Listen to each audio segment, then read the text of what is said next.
Buat jutaan tenaga non-ASN, atau yang lebih sering kita sebut tenaga honorer, di seluruh Indonesia, ada perubahan besar nih di depan mata.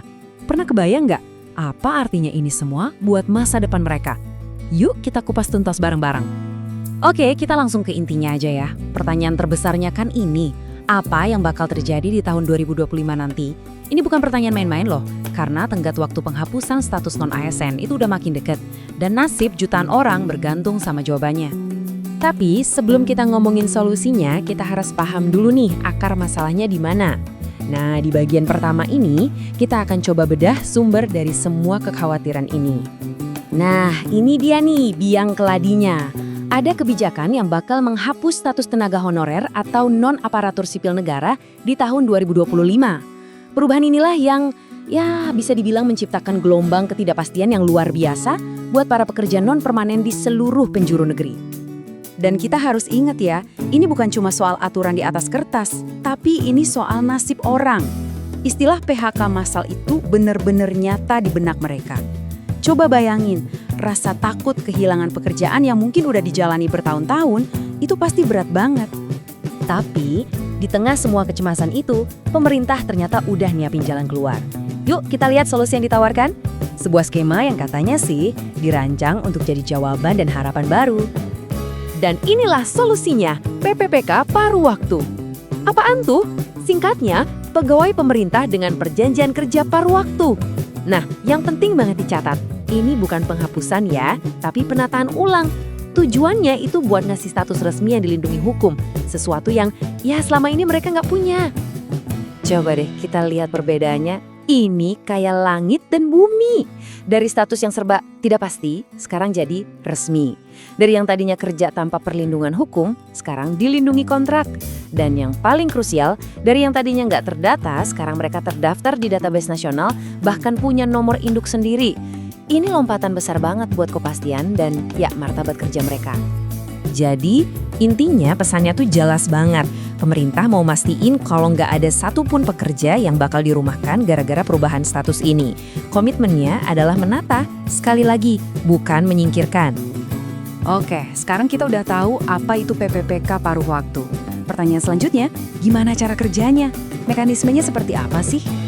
Prosesnya dibikin simpel dan jelas kok. Pertama, tentu harus lulus seleksi dulu. Kedua, nanti dapat surat pengangkatan resmi plus nomor induk unik. Nah, yang ketiga ini nih yang krusial. Nama mereka bakal resmi tercatat di database Badan Kepegawaian Negara atau BKN. 3 langkah ini benar-benar mengubah status mereka dari yang tadinya tak terlihat jadi pegawai pemerintah yang diakui secara sah oleh negara.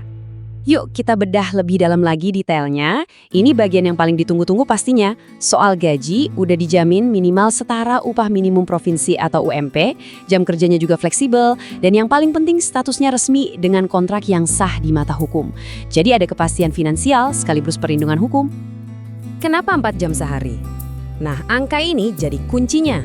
Dengan begini, pemerintah daerah bisa lebih efisien ngatur anggaran. Tapi di saat yang sama, mereka nggak kehilangan tenaga kerja yang mereka butuhkan buat menjaga pelayanan publik tetap jalan. Jadi semacam win-win solution gitu. Oke, sekarang kita geser fokusnya. Kalau buat para pekerjanya sendiri, apa artinya semua ini? Hak-hak baru apa yang mereka dapat? Dan ada jenjang karirnya nggak sih? Nah, ini dia nih yang bikin lega. Sekarang, mereka punya akses ke jaminan sosial dan kesehatan yang dulu mungkin nggak jelas. Terus, ada kesempatan dapat tunjangan, kontraknya jelas dan transparan. Dan yang paling penting, ada perlindungan biar nggak di-PHK tiba-tiba. Ini adalah hak-hak dasar yang sekarang benar-benar dijamin oleh negara. Dan ini bukan jalan buntu loh. Status PPPK paruh waktu ini justru bisa jadi batu loncatan. Kalau kinerjanya bagus, ikut pelatihan, dapat sertifikasi, ada peluang besar buat diangkat jadi PPPK penuh waktu. Ini kan artinya membuka pintu karir yang lebih luas lagi ke depannya. Oke, terakhir coba kita mundur sedikit dan lihat gambaran besarnya. Kebijakan ini tuh bukan cuma solusi teknis sesaat, tapi ini adalah bagian dari sebuah reformasi birokrasi yang jauh lebih besar. Lihat aja peningkatannya. Aspek-aspek penting kayak keadilan, transparansi, sama perlindungan hukum, semuanya naik drastis di sistem yang baru. Ini bukan cuma soal angka ya, tapi ini soal membangun birokrasi yang lebih modern, lebih adil, dan lebih profesional untuk masa depan Indonesia. Jadi pada dasarnya penataan ini tuh ibarat fondasi, sebuah fondasi buat membangun sistem kepegawaian negara yang lebih baik, lebih efisien, dan yang paling penting lebih manusiawi buat orang-orang yang mengabdi di dalamnya. Pada akhirnya, sebagus apapun aturannya, kuncinya ada di implementasi kan?